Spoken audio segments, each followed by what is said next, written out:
오늘 말씀은 역대상 16장 7절부터 23절까지 말씀입니다. 그리고 제목은 이 모든 것에 감사합시다입니다. 여러분, 저희는 이제 2020년 추수감사 주일로 지금 맞이하였고 또 오늘을 지키고 있습니다. 매년 이런 절기가 다가왔듯이 또 올 한 해도 여러분과 저의 한 해를 때로는 가장 기본적으로 추수에 대한 개념으로 마무리 지으며 이 감사절을 지키고 있습니다. 또 우리가 이 한 해를 지킬 때 하나님께 감사를 고백할 때 때로는 우리가 어떤 마음과 어떤 자세와 어떤 내용으로 감사할 것을 때로는 고민해 보게 되어집니다. 아마 지금까지도 잘 해오셨겠지만 오늘 저희는 다윗의 시를 통하여서 다윗의 감사를 통하여서 우리가 주 앞에 더 아름다운 모습으로 감사하고자 하는 또 교훈과 또 은혜를 누리고자 합니다. 이렇게 한번 질문을 드려볼까요? 우리는 이 감사절을 어떤 마음으로 맞이하고 있을까요? 여러분과 제가 다 그렇다는 것이 아니라 아마 제가 한번 좀 생각해 볼 때 세 가지 유형이 있을 것 같습니다. 첫 번째 유형은 신앙적인 의무로 지키는 경우가 있을 것입니다. 무엇이 어떻게 얼마나 나에게 감사한지는 잘 모르겠지만 신앙생활을 하다 보니까 매년 가을마다 오는 절기이고 그 절기에 맞이해서 지키는 하나의 때로는 넘어가는 과정 가운데 하나로 우리는 감사절을 맞이할 수 있습니다. 굳이 이런 모습을 우리가 강력하게 비난할 필요는 없겠지만 때로는 그 내용을 잘 모르고 지키는 감사라면 이 신약시대의 바리새인과 서기관 같은 모습이 이런 감사의 유형일 수도 있을 것입니다. 또 두 번째는 헌신과 구제에 좋은 의미에 동참하는 의미로 우리는 감사절을 맞이할 수도 있습니다. 때로는 교회마다 강단에 과일과 때로는 쌀과 많은 것들이 드려지게 되어지고 또 감사절 맞이해서 하나님께 특별 헌금이 드려지기도 합니다. 또 교회에서는 이런 것들을 모아서 더 어려운 분들에게 구제하거나 좋은 일에 사용하기 위해서 먼저 이 감사절에 드려지는 예물과 헌물의 용도를 말하기도 합니다. 그래서 감사절을 지킬 때 나도 저 좋은 일에 누군가를 도울 수 있는 일에 뭔가 큰 의미 있는 일에 나도 동참하겠다는 말의 의미에서 이 감사절에 때로는 헌물로 헌금으로 때로는 마음으로 동참하는 경우도 있다는 것이죠. 물론 이렇게 드려진 것이라면 그 용도에 맞게 의미 있게 쓰여질 것입니다. 그러나 감사의 의미로 본다면 하나님 앞에 드렸던 진정한 감사로는 이해할 수는 없다는 것이죠. 또 세 번째는 우리가 원래 드리고자 했던 모습과 같이 우리 인생 속에서 함께 하시는 하나님께 진정한 감사를 올려드리기 위해서 올려드리는 마음으로 드리는 감사절의 고백이 있을 것입니다. 그래서 여러분 이 세 번째가 당연히 우리가 추구하는 가장 정확한 정답이고 가장 정확한 중요한 모습입니다. 근데 앞에 두 가지와 중요한 차이가 있습니다. 여러분, 신앙적인 의무로 지키는 어떤 의지적인 부분이든 아니면 동참하는 의미에서 물질과 헌물로 동참하는 의미이든 그 두 가지 의미에서 가장 중요한 핵심은 무엇이냐면 내 인생의 시간, 내 인생의 것 가운데 일부분을 하나님께 드린다라는 개념에서 감사절을 맞이한다는 것이죠. 그러나 우리가 세 번째 말하고자 하는 이 진정한 감사는 의미가 다른 것입니다. 내 인생의 일부의 의미를 하나님께 드리는 이 감사절에 드린다라는 개념이 아니라 이 감사의 가장 중요한 것은 내 인생의 모든 것이 그분 것이었음을 내 인생의 모든 주인이 하나님이심을 고백하는 것이 감사절의 가장 중요한 핵심의 모습입니다. 여러분과 제가 그동안 어떤 모습으로 살았고 오늘 우리가 이 감사절을 맞이할 때 어떤 생각으로 나왔는지는 우리가 다는 모르지만 적어도 지금 이 순간부터라도 여러분과 저의 마음 가운데 이 감사의 마음이 내 것의 일부분을 드리며 표현한다는 개념이 아니라 나의 모든 것이 주님 것이었음을 고백하는 그 살아있는 신앙의 고백이 먼저 앞서시기를 주의 이름으로 축원합니다. 오늘 저희가 보고 있는 본문 말씀은 역대상 16장 1절부터 36절 가운데 들어있는 중간 말씀입니다. 그리고 이 말씀은 다윗의 찬양의 고백입니다. 사실은 내용적으로는 다윗이 직접적으로 감사절을 지키고 있는 모습은 아닙니다.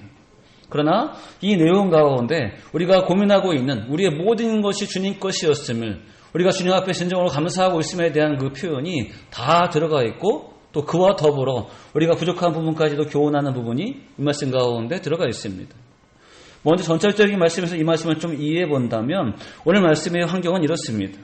다윗이 하나님의 언약궤를 모시고 와서 다윗성에 안치한 이후에 그가 행하고 있는 행동의 모습입니다.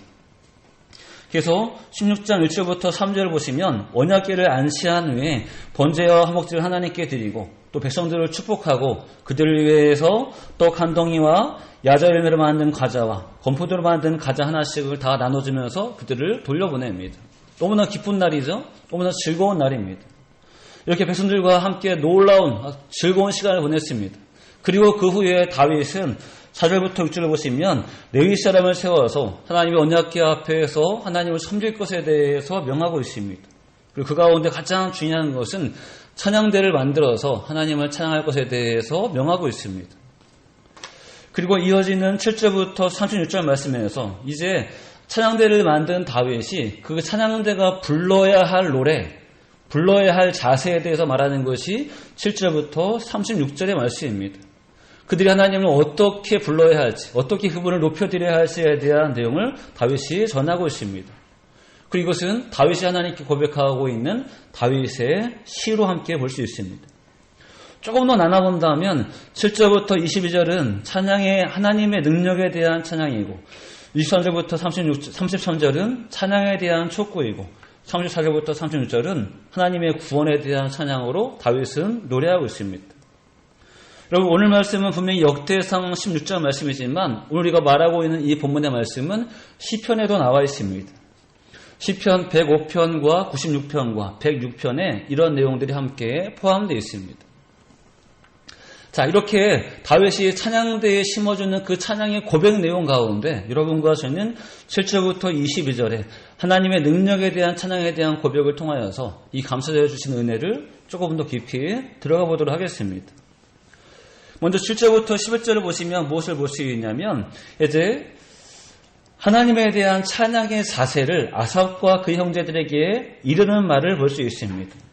분명히 직접적인 대상은 찬양대를 운영해야 하고 찬양대를 함께 진행해야 하는 아삽과 그 형제들에게 하는 말씀입니다.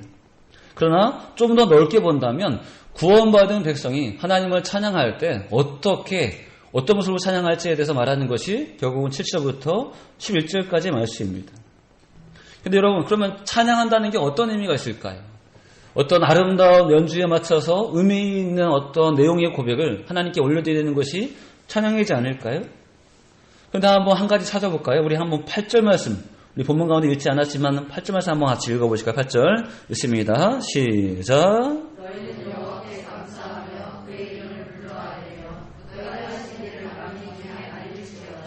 아멘. 분명히 찬양대에게 하는 말입니다. 앞으로 하나님께 찬양은 이렇게 하라고 하는 말입니다. 찬양의 자세입니다. 그런데 흥미로운 것은 우리가 알고 있듯이 아름다운 곡조를 만들고 그 곡조에 정말 아름다운 어떤 고백을 올려라라는 말로 그치지 않습니다. 하나님께 감사하고 그분을 찬양하되 포함된 것이 무엇이냐면 그의 이름을 불러 아뢰라는 것이죠. 하나님께 기도하는 것도 포함되어 있습니다. 그것도 찬양에 포함되어 있습니다. 그가 행하신 일을 만민 중에 알릴지어다라고 씁니다. 그가 행하신 일에 대해서 우리만 알고 있는 것이 아니라 주를 모르는 백성, 또 주를 더 알아야 백성, 심지어 알고 있는 그들에게도 하나님 행하신 일을 찬양을 통해서 알리라는 것이죠. 결국 노래로만 끝나는 것이 아니라 그분께 감사하고 그분을 높여드리고 그분께 기도하고 그분을 증거하는 것이 다윗이 얘기하고 있는 찬양의 자세라는 것이죠. 그리고 그런 똑같은 반복의 의미가 9절부터 11절에서 한 번 더 얘기하고 있습니다. 여호와께 구하고 그에서 화평을 누리고 그의 능력을 구하며 그의 품 안에 늘 거할 것에 대해서 말하는 것이 9절부터 11절입니다. 다만 이 모든 모습이 어떤 모습이냐면 하나님을 찬양하는 모습이라는 것이죠. 하나님께 감사하는 모습입니다. 그래서 여러분 여기서 재미있는 것은 특별한 것 첫 번째는 뭐냐면 찬양은 그냥 노래로 그치는 것이 아니라 올려드리는 것이 그치는 것 같이 아니라 그분과의 긴밀한 교제입니다. 높여드리고 기도하고 그분을 선포하는 긴밀한 교제가 포함되어 있습니다. 또 찬양과 감사는 어떤 일정한 시간대, 일정한 날에만 행하는 이벤트와 같은 행사가 아니라 늘 그분 가운데 행해야 될 일입니다. 결국은 찬양하라는 말은, 감사하라는 말은 결국은 그 삶을 그렇게 살아내라는 말과 함께 볼 수 있습니다. 우리가 오늘 감사절을 지키고 있습니다. 마찬가지로 이 감사라는 것이 하나님께 드리는 이벤트적인 물질과 헌물로 끝나는 것이 아니라는 것이죠. 어떤 하루 이틀에 한 주간의 감사로 끝나는 것이 아니라는 것입니다. 그래서 우리는 이 감사의 의미를 좀 더 깊이 먼저 이해해 보셔야 합니다. 다윗은 그렇게 하나님을 찬양할 것에 대해서 말하고 있습니다. 자, 그리고 이제 본격적으로 12절부터 22절에서 그렇다면 그들이 찬양할 내용이 무엇인지, 감사할 내용이 무엇인지에 대해서 다윗은 그들에게 알려주고 있습니다. 자, 첫 번째 흥미로운 것은 무엇이냐면 하나님은 그의 백성에게 기업과 지경을 주셨음을 다윗은 말하고 있습니다. 하나님께서 너희에게 우리에게 기업과 그 기업을 운영할 수 있는 지경을 주셨다고 다윗은 분명히 언급하고 있습니다. 여러분 한번 18절 말씀 같이 한번 읽어보실까요? 18절 말씀 있습니다. 시작.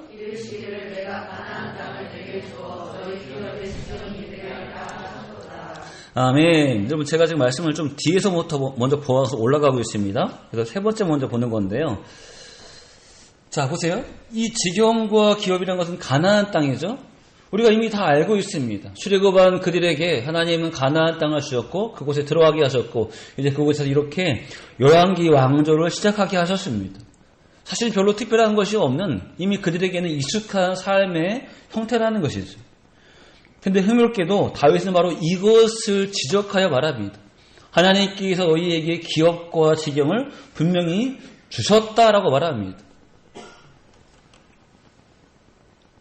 그리고 이것을 우리가 좀 현실적으로 해석한다면 하나님은 우리에게 정착할 땅과 거둬들일 곡식들을 보장해 주셔서 우리로 하여금 먹고 살 수 있는 길을 열어주셨다라고 이해할 수도 있습니다. 여러분 우리가 추수감사의 가장 기본적인 의미가 여기 있지 않습니까? 우리가 씨를 뿌리고 때로는 노력을 뿌리고 그 가운데 열매를 맺게 되어지고 이 모든 것이 주님의 은혜였음을 고백하는 것이 추수감사이지 않습니까? 그렇다면 그런 의미에서 본다면 28절 말씀이 추수감사절과 같은 연관에서 함께 좀 볼 수 있습니다. 그런데 여러분 흥미로운 것은 무엇이냐면 하나님은 바로 이 말씀, 특별히 하나님께 감사라는 추수감사와 연관되어서 주시는 세 가지 절기가 있는데 그것은 맥추절과 칠칠절과 수장절입니다. 맥추절은 이미 다 알고 있을 것이고 칠칠절은 다른 말로 얘기하면 유월절입니다. 그리고 수장절은 지금 우리가 지키고 있는 추수감사절과 거의 동일한 의미가 포함되어 있습니다. 그런데 여러분 이 세 가지 절기에 대한 말씀을 흥미로운 것은 언제 주셨냐면 하나님은 광야에 나온 이스라엘 백성들에게 주셨다는 사실입니다. 아브라함을 부르실 때 내가 너희에게 너로 인하여 큰 민족을 이루겠다라고 말씀하실 때부터 야 근데 맥추절과 칠칠절과 수장절은 지켜야 한다고 말씀하시는 것이 아닙니다. 야곱의 가족이 내려갈 때 말씀하시는 것이 아닙니다. 애굽에 있는 백성들에게 말씀하시는 것이 아닙니다. 그들에게는 이런 개념이 사실은 아직은 없었습니다. 이런 세 가지 절기 개념이 없었습니다. 그런데 정확히 말씀하시는 것은 이제 애굽 가운데에 있는 애굽의 한가운데에 하나님께서 율법을 주실 때 그 가운데 주셨던 말씀이 여기에 포함되어 있다는 것이죠. 여러분 잘 생각해 보세요. 여러분 이 광야에서 이 말씀을 받았는데 여기서 지킬 수 있는 것은 무엇이냐면 적어도 77절은 가능합니다. 유월절을 구분하고 양을 잡아서 하나님께 드리며 이 날을 구분하는 것은 가능합니다. 근데 뭐가 가능하지 않죠? 맥추절과 수장절은 가능하지 않습니다. 말씀을 주시긴 했는데 지금 지킬 수 있는 상황이 아닙니다. 그렇죠? 광야에 뭘 심겠습니까? 광야에서 뭘 걷어들이겠습니까? 그들이 먹는 것이 유일하게 만나와 메추라기 뿐인데 도대체 하나님 이 말씀을 왜 주셨을까요? 왜 주셨을까요? 광야의 한가운데에서 가나안의 문턱도 아니고 광야 한가운데 이 말씀을 왜 주셨을까요? 분명히 보이는 것은 광야뿐이지만 지금 먹고 있는 것은 만나뿐이지만 어떤 것을 전제하고 있어? 내가 반드시 너희를 그 땅에 들여보낼 것이다. 너는 그 땅에 들어가서 반드시 심을 것이며 거둘 것이며 풍족히 누릴 것이다. 그리고 그때 너희는 이 절기를 지켜라 라고 분명히 말씀하십니다. 여러분 가나안 땅의 풍성함을 우리가 어떻게 알 수 있을까요? 12 정탐꾼의 보고에서 알 수 있지 않습니까? 거기도 별반 광야 틀린 게 없어. 뭐가 나긴 하는데 별로 소득이 없어. 이런 땅이 아니었습니다. 상상할 수 없는 너무나 풍족함이 있는 기름짐이 있는 바로 그 땅입니다. 하나님 바로 그 땅을 약속하시면서 그 땅에 들어갔을 때 이것을 분명히 명하고 있으십니다. 여러분 잘 보세요. 우리가 추수감사절을 지킬 때 우리는 소득의 결과로만 지키는 것이 아닙니다. 내가 이번에 농사를 지어서 내가 이번에 직장을 다녀서 사업을 해서 이만큼의 소출이 있었다라는 기준에서 여기서 얼마를 드릴까라는 어떤 개념에서 드리는 것이 아닙니다. 추수감사절의 가장 기본적인 생각은 우리의 모든 처전을 그분께서 허락해 주신 것입니다. 마치 광야에 있는 백성들에게 가나안 땅을 주셨던 하나님처럼, 하나님의 그 손빛처럼 다윗은 지금 그것을 분명히 언급하고 있습니다. 이미 들어왔고 오래 살았으니까 원래부터 우리 땅인 것처럼 생각한 것이 아니라 이 모든 것이 하나님께서 우리에게 주셨음에 대해서 말하고 있고, 그것이 찬양의 고백 가운데 빼놓을 수 없는 것임을 분명히 말하고 있습니다. 여러분, 아까 제가 말씀드렸죠? 의무적인 것이든 구제적인 동사이든 그 개념은 내 것을 가지고 드리는 개념입니다. 내 것의 일부를 바치는 개념입니다. 그러나 진정한 감사는 그것이 아니라 내 모든 것이 주님의 것이었음을, 이 모든 것이 주님께서 주셨음을 고백하는 것이 진정한 감사의 전제라는 것이죠. 여러분, 하나님 분명히 말합니다. 하나님의 절기를 지키라 말씀하십니다. 그러나 이것은 세금 징수가 아닙니다. 준 것이 없이 어떤 소득에 대해서 일정 분량을 뺏어가는 어떤 세금 징수가 아닙니다. 때로는 구제를 부탁하는 것이 아닙니다. 너 많잖아, 너 거둬들였잖아, 좀만 내, 이런 개념이 아닙니다. 이 지키라는 개념은 어떤 개념이냐면 하나님의 권리 행사입니다. 주님의 것을 당당히 요구하시는 권리 행사라는 것이죠. 여러분, 한 가지 비유를 볼까요? 마태복음에 보시면 예수님이 포도원을 경작하는 자들의 비유를 말씀하십니다. 주인이 모든 포도원을 다 맡기고 타국에 갔을 때 이제 포도를 걷어들일 때쯤에 종을 보내는 것을 얘기하고 있습니다. 주인이 왜 보내죠? 세금입니까? 구제에 대한 구걸입니까? 아니잖아요. 주인에 대한 권리잖아요. 내 것을 너희에게 분명히 빌려주었고 나는 내 몫을 받아겠다는 개념에서 요청하지 않습니까? 근데 그들은 굉장히 아까워한다는 것이죠. 그리고 주기 싫어합니다. 심지어 아들을 죽이면서까지도 본인의 것을 삼고자 했던 것이 그들의 생각이었습니다. 여러분, 주님은 분명히 이 말씀하시면서 이 악한 자들의 모습을 말씀하시면서 분명히 그들에게 대묻습니다. 그리고 분명한 권리는 무엇이냐면 이렇게 주인의 것을 도둑질하는 자들, 주인의 것에 대해서 은혜를 모르는 자들이 당할 결과는 무엇이냐면 그 모든 것을 다 빼앗기고 처참히 멸망하는 것이 그들의 모습입니다. 여러분과 저의 추수감사절은 어떤 의미로 준비되고 있을까요? 우리가 추수감사절을 맞이할 때 우리는 어떤 것을 고민해 보았을까요? 여러분, 가장 중요한 개념은 내 것의 일부 가운데 얼마를 바치는 개념이 아닙니다. 그동안에 한 번도 감사의 마음이 없다가 절기에 맞춰서 우리가 그런 마음을 단순히 생각해보는 정도가 아닙니다. 추수감사절의 가장 기본적인 고백은 하나님께서 이 모든 것을 여러분과 저에게 주셨습니다. 마치 이전부터 우리의 소유였던 것 같고 우리의 노력으로 만든 결과인 것 같지만 그러나 근본적으로는 그렇지 않습니다. 여러분, 이 근본적인 고백이 여러분과 저에게 살아있으시기를, 온전히 주님께 나아가시기를 주의 이름으로 축원합니다. 그러므로 여러분과 제가 준비한 그 예물이, 때로는 그 정성이 하나님 보시기에 주인의 마음에 흡족할 만하셔야 합니다. 여러분, 담임 목회자가 아닙니다. 재정 담당자가 아닙니다. 하나님께서 보실 때 아이고, 이렇게 내 사랑하는 딸이, 내 사랑하는 아들이 바쳤던 이 예물이 너무너무 귀하다, 너무너무 아름답다라고 할 만큼 그분께서 보실 때 흡족하실 만해야 합니다. 그리고 그렇다면 어떨까요? 그렇다면 하나님이 이제 이것을 기쁘게 받으시되 우리가 경작해야 될 또 다른 내년의 삶, 또 다른 우리의 미래의 삶 가운데 부어주시고자 하는 참된 복과 은혜가 늘 넘쳐나게 될 것입니다. 때로는 여러분과 저의 형편이 풍족하지 못하다 하더라도 우리가 힘을 다해서 주 앞에 감사해야 되는 이유가 여기에 있습니다. 여러분, 제가 이전에도 한번 말씀드렸지만 감사절에 대한 어떤 그 시기 가운데 가장 인상적이었던 것은 제가 부교육자로 사역할 때 우리 한 목사님에 대한 모습이었습니다. 우리 교회는 그렇지 않았지만 우리 교회는 이제 절기마다 예산을 세웠던 것 같아요. 우리가 뭐 성탄절에는, 때로는 맥주감사절에는, 또 추수감사절에는 이 정도의 예산이 들어와야 된다는 어떤 세웠던 것 같아요. 근데 그 해만큼은 유독히 세웠던 예산에 좀 부족했던 것 같습니다. 근데 목사님께서 무슨 말씀 하시냐면 우리가 감사절을 잘못 지켰다, 감사절을 다시 지켜야 한다, 예산이 채워지지 않다고 얘기하십니다. 이 말 오해하시면 안 됩니다. 돈이 안 채워졌다는 개념이 아닙니다. 우리가 당연히 드려야 될 감사가 온전히 고백되지 않았다는 말로 목사님은 다시 말씀하십니다. 그리고 나부터 다시 하나님께 감사할 테니까 하나님께 다시 마음을 모아서 다시 마음을 올려드려서 감사절을 다시 지키라는 고백으로 한번 지켰던 적이 있습니다. 저는 그 모습이 굉장히 신선했습니다. 이상한 것이 아니라 굉장히 신선했습니다. 하나님께 드려야 될 감사를 철저히 챙기고자 했던 목사님의 모습이 저는 굉장히 인상적이었습니다.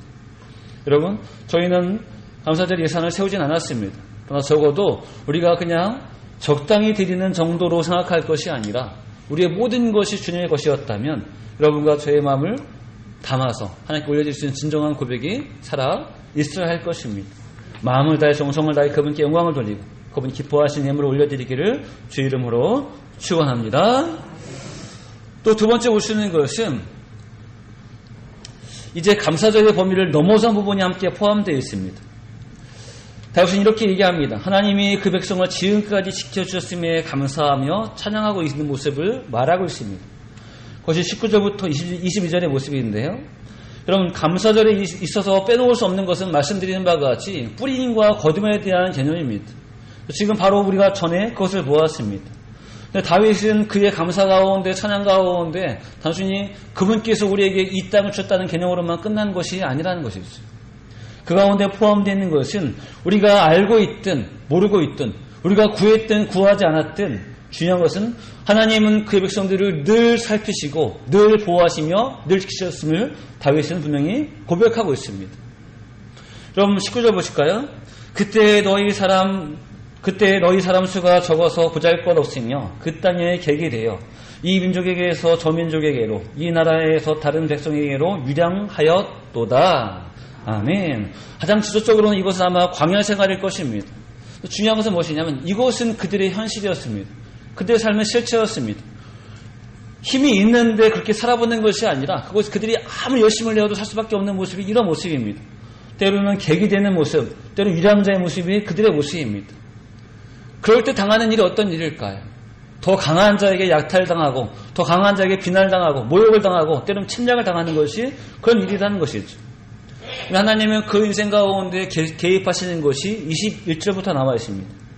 여호와께서 사람이 그들의 해악을 용납하지 아니하시고 그들 때문에 왕을 꾸짖어 이르시기를 나의 기름 부은 자에게 손을 대지 말며 나의 선지자를 해하지 말라 하셨도다. 아멘. 그들이 막은 것이 아닙니다. 어찌할 바가 없는 유량자 때로는 객이 되었을 때 하나님은 그들 괴롭히고 있는 손길들을 다 모았습니다. 그리고 바로 그 백성 때문에 괴롭히고 있는 그 왕에게 분명한 경고를 한다는 것이지. 나의 기름 부은 자에게 손대지 말며 나의 선지자를 해하지 말라라고 말씀하십니다. 여러분, 이 경고가 어떤 의미가 있을까요? 그냥 말로 위협하시는 것일까요? 말로 그들에게 어떤 무서움을 주시는 것일까요?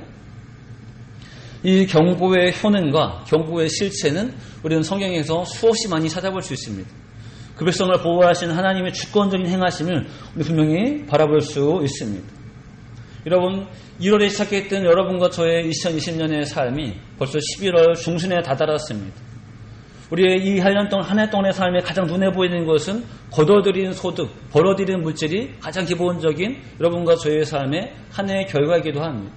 그러나 우리가 알았든 우리가 몰랐든 우리가 구했든 구하지 않았든 변함이 없는 중요한 사실은 무엇이냐면 하나님 여러분과 저를 지금까지 지켜내셨다는 사실입니다. 설마요, 우리 집이 얼마나 어려웠는데, 설마요, 내가 얼마나 아팠는데, 설마 우리가 얼마나 괴로웠는데, 얼마나 모욕을 당했는데 지키신 것이 많아요. 우리는 반문할 수 있습니다. 그러나 성경을 가만히 보십시오. 하나님께서 사랑하셨던 백성들을 분명히 지키셨지만, 살아갔던 인물을 분명히 지켰지만 그 지키심이 풍요와 풍족의 개념은 아니었습니다. 가장 중요한 것은 그들이 하나님을 떠나지 않고 하나님 늘 그들과 동행하시는 것이 지키심의 가장 기본적인 가장 중요한 개념이었습니다. 여러분, 1월에 시작했던 여러분과 저의 믿음의 시선이, 믿음의 열정이 지금도 식어지지 않았습니다. 지금도 끊어지지 않았습니다. 누구의 능력이었을까요? 누구의 도움이었을까요? 우리 스스로의 능력이었을까요? 그럴 리가 없습니다. 왜냐하면 우리는 단 하루의 삶도 하나님 앞에 어긋나는 많은 생각과 많은 행위가 가득한 자들입니다. 어떻게 우리 스스로 우리 1년을 지켜낼 수 있었겠습니까? 하나님께서 이 사단의 악한 공격으로부터 어떤 죄악의 미혹으로부터 우리 안에 있는 탐심과 탐욕으로부터 여러분과 저를 지켜내 주셨습니다. 여러분 다윗은 바로 그것을 고백하고 있습니다.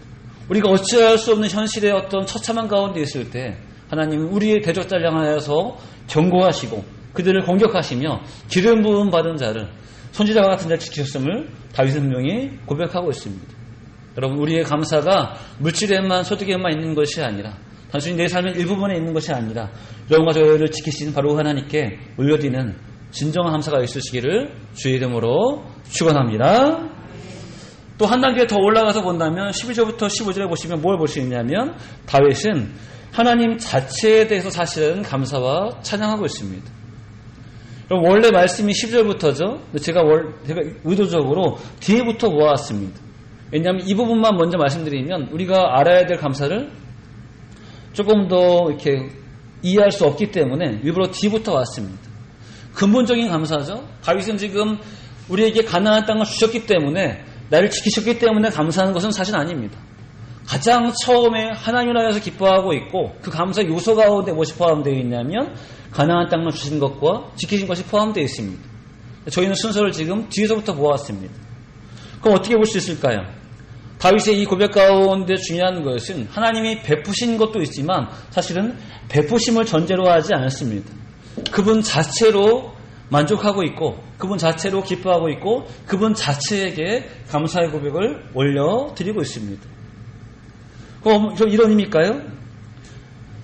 하나님이 아무것도 주시지 않아도 우리는 그분께 감사해야 돼요. 하나님 아무것도 도우시지 않아도 우리는 그분께 감사해야 돼.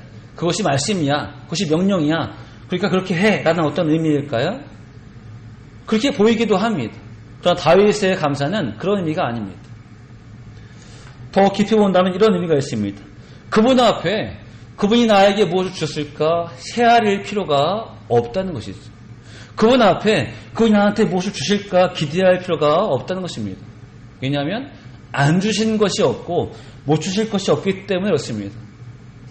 우리 지금 감사의 조건으로 두 가지를 세워보았죠. 그분께서 우리에게 일용할 양식을 기본으로 한 모든 것을 주셨다고 얘기했고 그분께서 우리를 지키셨다고 얘기했습니다. 그러면 그분께서 우리에게 주신 것이 이 두 가지가 전부일까요? 이 두 가지 때문에 우리는 감사하고 있을까요? 가장 대표적으로는 두 가지를 세워보았습니다. 그렇다면 확 터나서 하나님 주신 것을 다 세워보라 할 때 몇 개까지 쓸 수 있을까요? 사실은 셀 수가 없습니다. 여러분 수학에서 무한대가 있지 않습니까? 왜 무한대죠? 분명히 존재하지만 헤아릴 수 없기 때문에 그 표현을 무한대라고 표현합니다. 하나님에 대한 영역도 마찬가지입니다. 하나님은 무한대이신 분이기 때문에 능력과 베푸심의 능력 무한대이신 분이기 때문에 마치 개념적으로 없는 것과 같습니다. 굳이 헤아리지 않고 감사하는 것과 같습니다. 지금 다윗은 그것을 고백하고 있습니다. 여러분 12절 13절 우리 한번 보실까요? 이렇게 얘기했습니다. 그의 종 이스라엘의 후손 곧 택하신 야곱의 자손 너희는 그의 행하신 기사와 그의 이적과 그의 입의 법도를 기억할지어다. 아멘. 어쩌면 이 땅에서 경험하는 하나님의 공급하신 것, 하나님의 기적적인 것도 포함되어 있습니다. 그러나 또 뭘 얘기하고 있죠? 그의 입의 법도, 하나님의 언약과 말씀도 포함되어 있습니다. 하나님은 이 땅을 넘어선 그 모든 세계에 공급하시고 우리에게 축복하시는 분심에 대해서 지금 다윗은 고백하고 있습니다. 그분은 이렇게 노래하고 있습니다. 26절 볼까요? 만국의 모든 신은 헛것이나 여호와께서는 하늘을 지으셨도다. 존귀와 위엄이 그 앞에 있으며 능력과 즐거움이 그의 저수에 있도다. 아멘. 여러분 그분으로 인하여서 감사하는 가장 중요한 이유가 그분이 유일하신 분이시고 그분이 만군의 주이시고 천지의 주인이시기 때문에 다윗이 이렇게 고백하고 있습니다.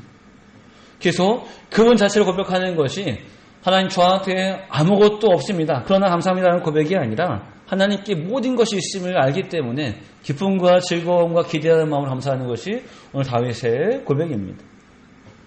여러분 시간이 거의 다 돼서 이제 말씀을 좀 정리해보자 합니다.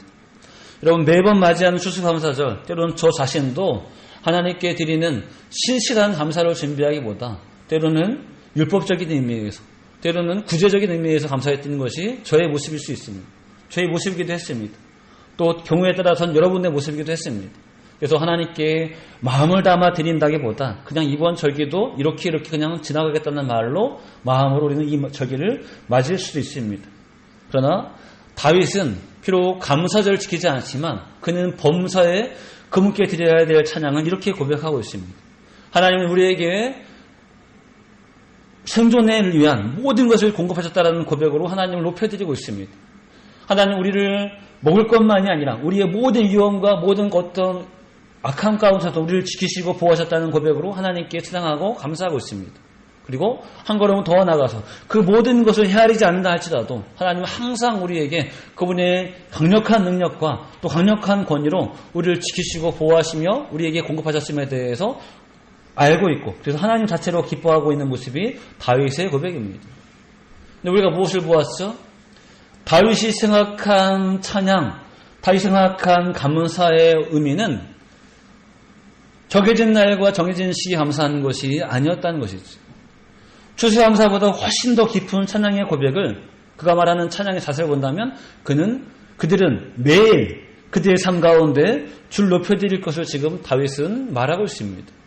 여러분 우리는 대표적으로 오늘 추수감사절을 맞이했고 하나님께 감사를 고백하고 있고 감사의 의미를 되새기고 있습니다. 그러나 이제 감사절을 넘어서서 여러분과 저의 삶이 이제 매일 우리 삶 가운데 그분의 공급하심과 지키심과 또 그분의 모든 은혜를 기대하는 감사와 찬양이 넘쳐나시기를 주의 이름으로 축원합니다. 그리고 지금까지 살았던 삶을 과거를 바꿀 수 없지만 여러분과 저의 미래의 삶이 더욱더 지금보다 더 주님의 은혜 가운데 부족한 가운데 거하여서 추수감사로 끝날 것이 아니라 오늘 다윗의 찬양과 감사가 여러분과 저의 삶에 넘치고 또 주의 은혜 가운데 거하는 우리 모두가 되시기를 주의 이름으로 축원합니다. 잠시 기도하겠습니다. 할렐루야 감사합니다. 저희에게 이렇게 일견의 한 시기를 마무리 지으며 추수감사를 맞이할 수 있도록 인도하시니 감사합니다. 그러나 저희가 다시 한번 고민해 본 것은 뿌리고 거둔 것에 대한 소득의 정산이 아니라 우리의 모든 삶이 주님의 것이었음을 고백하는 이 다윗의 시를 보게 하시니 감사합니다. 하나님 가나안 땅을 비롯한 모든 기업과 삶의 터전을 주셨음을 고백하는 다윗의 찬양이 우리의 고백이 될 수 있도록 인도하여 주옵소서. 내 것의 일부로 하나님께 마치 때로는 구제로 때로는 음으로 때로는 세금으로 드리는 감사절이 아니라 하나님 앞에 진심으로 드리는 감사의 고백이 살아있을 수 있도록 인도하여 주옵소서. 주님 공급하심만이 아니라 우리를 지키시고 인도하심에 대해서도 감사하게 하시되 모든 위험과 모든 위협 가운데 저희에게 우리의 때로는 육신의 부분을 때로는 영적인 부분을 지켜주셔서 믿음 가운데 거하게 하심을 감사하게 하여 주옵소서. 때로는 헤아릴 수 없는 하나님의 은혜를 바라볼 때 하나님 자체로 나에 만족하고 기뻐하시는 성숙한 신앙과 믿음이 우리 가운데 넘쳐날 수 있도록 허락하여 주옵소서. 그러면 이 마음으로 우리가 올려드리며 이 감사절을 맞이했습니다. 하나님 지나온 세월을 바꿀 수 없지만 앞으로 살아갈 모든 세월 가운데 다윗의 시와 같이 때로는 감사절의 의미와 같이 우리가 살아있는 그 모든 삶의 순간에 마음껏 기뻐하며 즐거워하고 하나님께 감사하고 찬양하며 큰 영광 가운데 거할 수 있는 저희 모두가 될 수 있도록 인도하여 주옵소서. 감사와 영광을 올려드리며 예수님의 이름으로 기도합니다. 아멘.